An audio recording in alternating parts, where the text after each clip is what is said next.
Marmari con che, ble palu. Ta que che con. Fachante marmari pigunoin. Apche suanten che. Soy la señora del Celestino Córdoba, que está encarcelado y en huelga de hambre. Así que hoy día estoy acá por la mien. Primero que nada agradecerle a la mien Rolo por haber dado este espacio. Chaltumay piayo por la mien. Tamum de pan fachanto veita chien frenen que yo pian pilentat fa.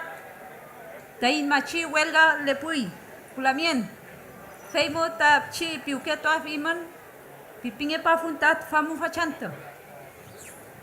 El machi Celestino lleva 36 días en un huelga de hambre la mien y ha bajado más de 15 kilos y ha estado con harto problema de salud.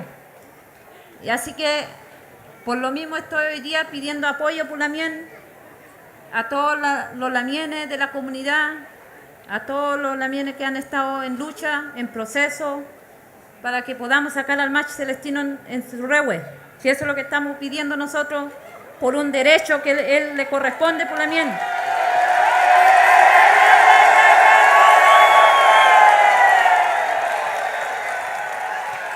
Él es una autoridad espiritual y hoy en día lleva 5 años encarcelado y está condenado a 18 años. Y lo único que queremos es sacarlo para que pueda ir a plantar su rehue.